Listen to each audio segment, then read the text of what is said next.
कृष्ण नमो ओम विष्णुपादाय कृष्ण पृष्ठाय भूतले श्रीमते भक्ति वेदांत स्वामिनिति नामिने हरे कृष्ण कृष्ण कृष्ण हरे हरे हरे राम राम राम हरे हरे। श्रील ऐसी भक्ति वेदांत स्वामी प्रभुपाद की जय। आचार्य महात्मा गांधी जी की जय। भगवद गीता 2020 में आपका स्वागत है। आज की श्लोक संख्या 7वें अध्याय का 29वां श्लोक है। 7वें अध्याय के अंत से हम केवल 2 श्लोक बाकी हैं। ये आज दूसरा श्लोक है और कल आखिरी श्लोक होगा 7वें अध्याय का।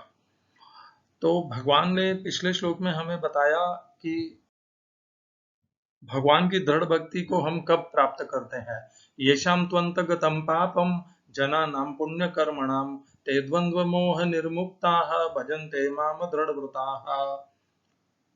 और हमने इसकी पूरी चर्चा की थी चौथे अध्याय के 36वें श्लोक से जोड़ के, 10वें अध्याय के तीसरे श्लोक से जोड़ करके, 18वें अध्याय का 5वें श्लोक से जोड़ करके। 18वें अध्याय के 5वें श्लोक में भगवान बताते हैं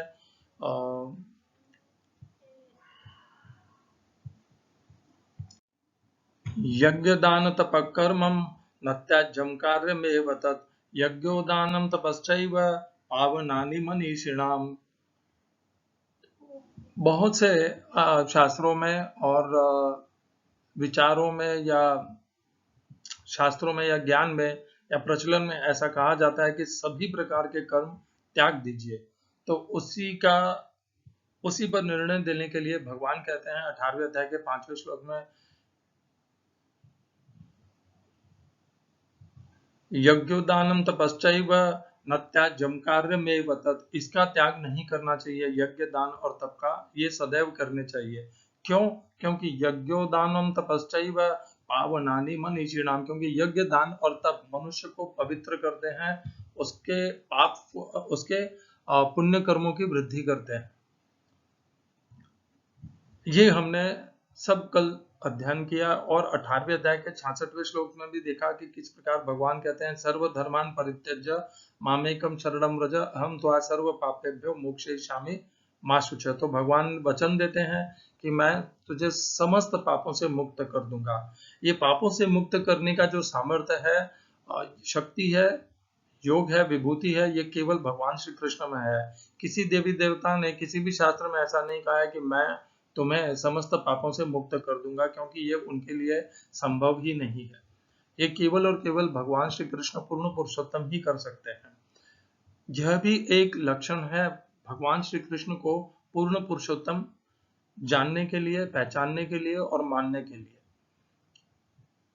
तो भगवान ने इस श्लोक में 28वें श्लोक में हमें बताया कि कैसे हम भगवान की दृढ़ भक्ति को पा सकते हैं। भगवान की दृढ़ भक्ति को पाने के लिए पुण्य कर्म को हमें वृद्धि करनी है, यज्ञ दान तप ज्ञान का अर्जन करना है, भगवान की शरण को प्राप्त करना है। इस प्रकार हम भगवान की भक्ति में दृढ़ हो सकते हैं। और जिस मात्रा में हम भक्ति करते जाएंगे वैसे वैसे ही भक्ति के प्रभाव से हमारे संग्रहित पाप कर्म फल धीरे धीरे नष्ट होते चले जाएंगे, क्षीण होते चले जाएंगे। और जब पाप कर्म फलों से पूर्ण शुद्धि हो जाएगी, जो 6 अध्याय के 45वें श्लोक में लिखा हुआ है सर्व पाप किल्बिषम, तो जब उनसे मुक्त हो जाएंगे तब हमें परम गति अर्थात भगवान के परम धाम को हम प्राप्त हो जाएंगे। तो भगवान ने इस श्लोक में ये तो बता दिया कि कैसे हम भगवान की दृढ़ भक्ति पालेंगे। अब आखिरी के 2 श्लोक हैं जिसमें भगवान हमें आने वाले अध्याय के विषय में थोड़ा थोड़ा सा एक अनुमान और इशारा देना प्रारंभ करेंगे। तो आप देखेंगे ये 2 जो श्लोक हैं ये एक संधि जैसे श्लोक हैं जो 7वें अध्याय और आने वाले 8वें अध्याय के बीच में जो संपर्क है उसको स्थापित करते हैं। तो आने वाले श्लोक अध्याय का नाम है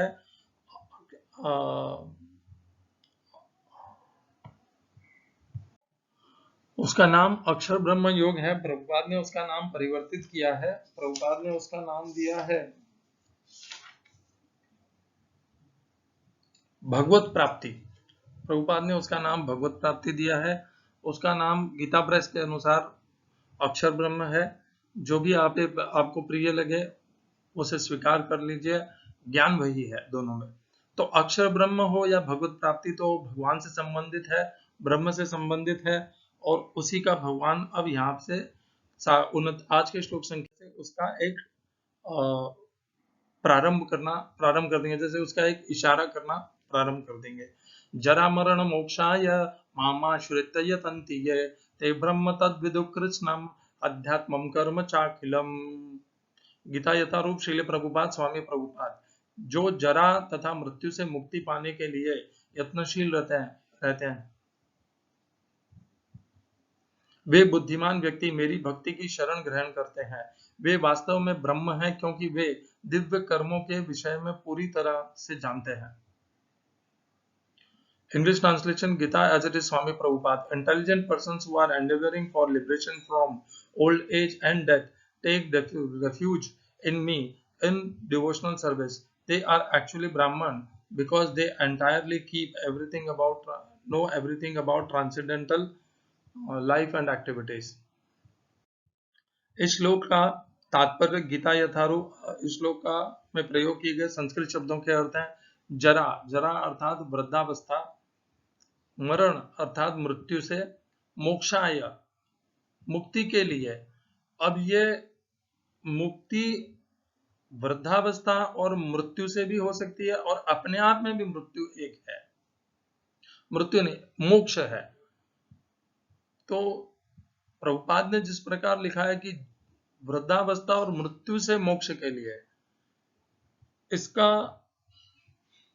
भगवान यहाँ पे ये कहना चाह रहे हैं वृद्धावस्था, मृत्यु और मोक्ष के लिए, ये तीन कारणों के लिए, वृद्धावस्था, मृत्यु और मोक्ष के लिए जो प्रयत्नशील होते हैं, माम मुक्ति के लिए, माम मुझको, मेरे आश्रय आते हैं, मेरी शरण ग्रहण करते हैं, और यतन्ति प्रयत्न करते हैं शरण लेकर के, ये जो, दूसरी पंक्ति ते वे ब्रह्म अर्थात परम ब्रह्म, तद वास्तव में उस विदुहु जानते हैं, कृष्णम पूर्णतया सब कुछ, अध्यात्मम जो अध्यात्म और योग का मार्ग है उसे, कर्म और पूर्ण कर्म, च भी अखिलम पूर्णतया। तो तीन ही ऊपर में की पंक्ति में और तीन ही नीचे की पंक्ति में है। जरा, मरण और मोक्ष, इनसे जो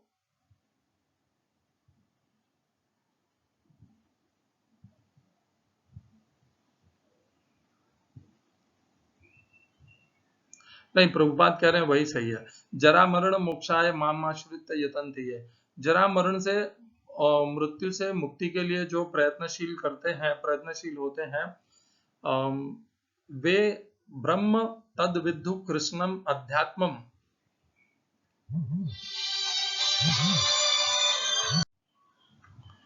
वे परब्रह्म को, अध्यात्म को, योग को, अध्यात्म अर्थात योग को और कर्म को पूर्णतया जानते हैं। इस श्लोक का तात्पर्य गीता यथारूप स्वामी प्रभुपाद द्वारा।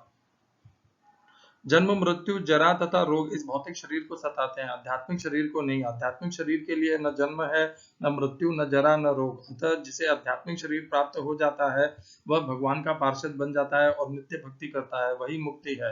अहम ब्रह्मास्मि में मैं आत्मा हूँ कहा गया है कि मनुष्य को चाहिए कि वह यह समझे कि मैं ब्रह्म या आत्मा हूँ। जीवन का यह ब्रह्मबोध ही भक्ति है। जैसा कि इस श्लोक में कहा गया है, शुद्ध भक्त ब्रह्म पद पर आसीन होते हैं और वे दिव्य कर्मों के विषय में सब कुछ जानते रहते हैं। भगवान की दिव्य सेवा में रत रहने वाले 4 प्रकार के अशुद्ध भक्त हैं, जो अपने अपने लक्ष्यों को प्राप्त करते हैं और भगवत कृपा से जब वे पूर्णतया कृष्ण भावना भावित हो जाते हैं तो परमेश्वर की संगति का लाभ उठाते हैं। किंतु देवताओं के उपासक कभी भी भगवत धाम नहीं पहुंच पाते।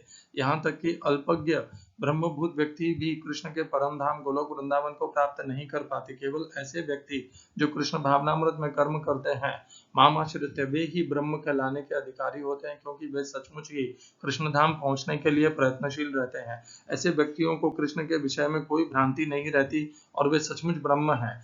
जो लोग भगवान के अर्चा स्वरूप की पूजा करने में लगे रहते हैं या भवबंधन से मुक्ति पाने के लिए निरंतर भगवान का ध्यान करते हैं, वे भी ब्रह्म अधिभूत आदि के तात्पर्य को समझते हैं, जैसा कि भगवान ने अगले अध्याय में बताया है।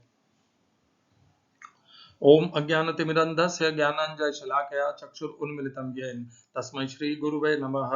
एकं शास्त्रं देवकीपुत्र गीतम् एको देवो देवकीपुत्र एव एको मन्त्रस्तस्य नामानि यानि कर्माप्येकं तस्य देवस्य सेवा। हरे कृष्णा।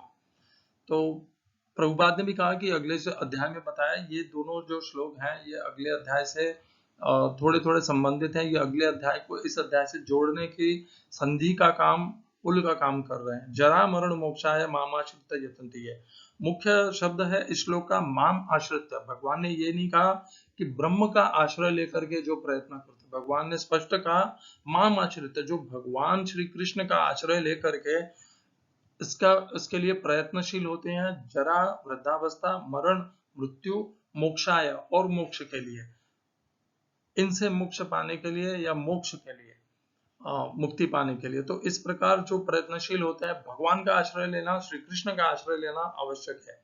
यदि कोई व्यक्ति ये सोचे कि वह भगवान श्री कृष्ण का आश्रय लिए बिना इसको पार कर सकता है, तो वो संभव नहीं है। ये केवल और केवल तभी संभव हो पाएगा जरा मरण मोक्षाय, जब भगवान श्री कृष्ण का आश्रय लिया जाए। मामाश्रित्य यतन्ति, जब भगवान श्री कृष्ण का आश्रय लिया जाएगा तो क्या प्राप्त होगा, वो दूसरी पंक्ति में भगवान ने बताया। ते ब्रह्म तद विदु, वे पूर्ण परब्रह्म को जान लेंगे। कृष्णम, पूर्ण, संपूर्ण, तद विदु, तद विदु, और क्या जानेंगे, अध्यात्मम, कि अध्यात्म क्या है, योग क्या है, और कर्म, कि कर्म किस प्रकार से करने हैं, क्या नहीं करने हैं, विकर्म, और किस प्रकार से कर्म करने हैं। च अखिलम, पूर्णतया इनको भी जान लेंगे।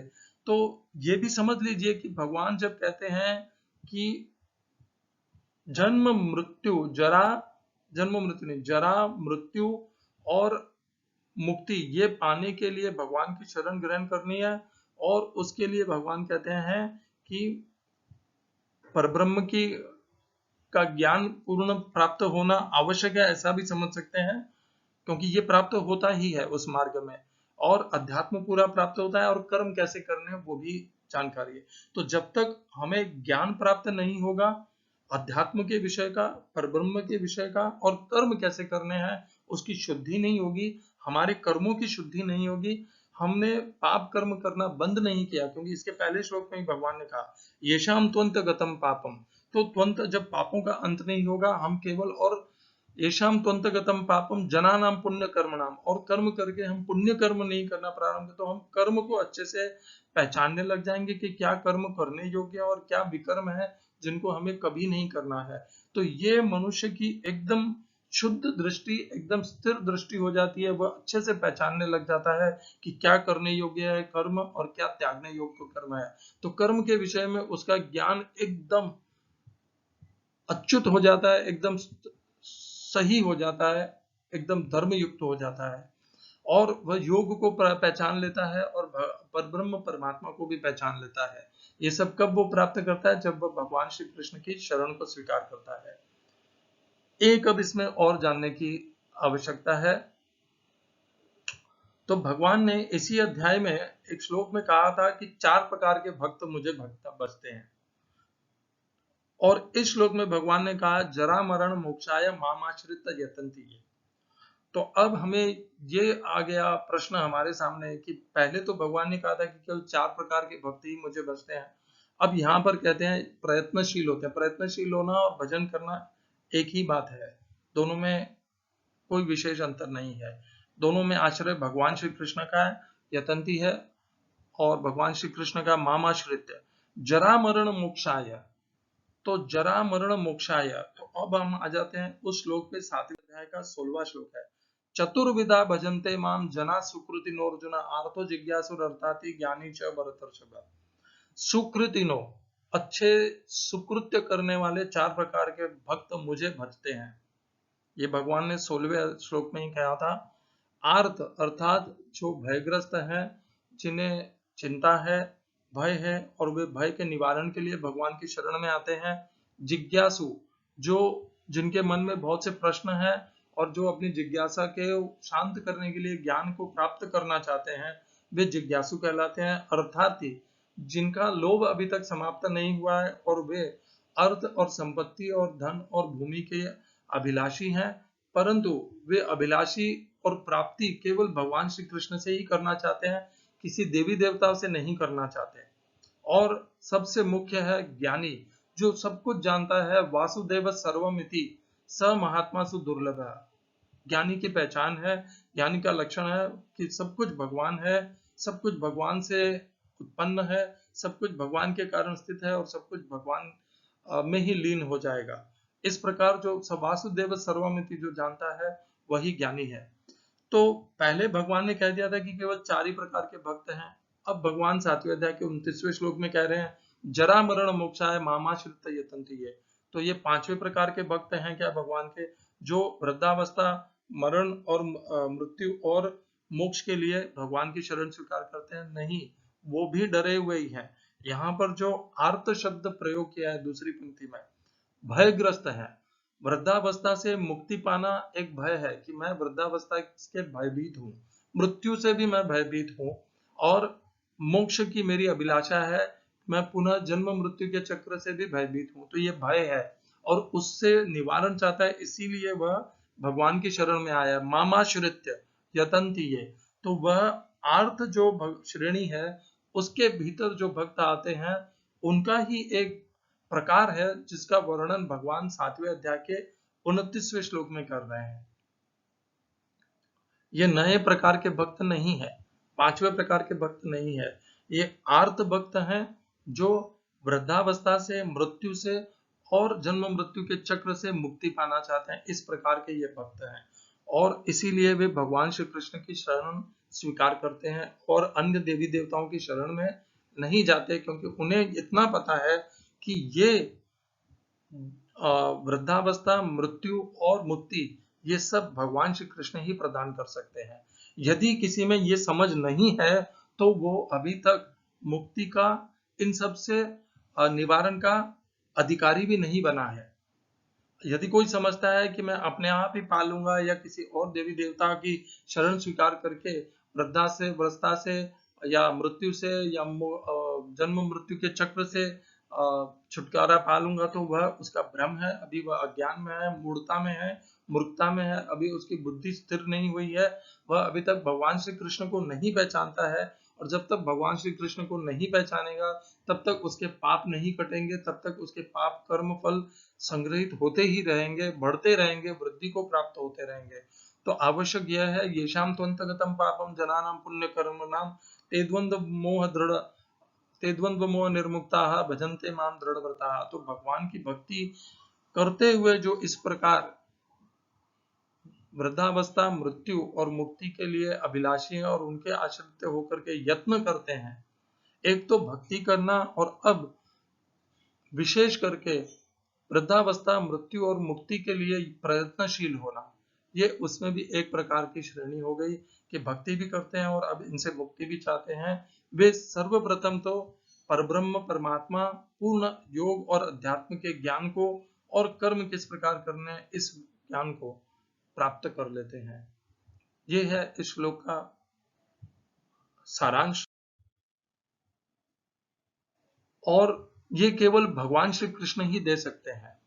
तो ये जो ज्ञान है कि परब्रह्म विषयक जो ज्ञान है, योग और अध्यात्म विषयक जो ज्ञान है, कर्म के विषय का जो ज्ञान है, ये मनुष्य भगवान श्री कृष्ण की कृपा से ही प्राप्त कर सकता है।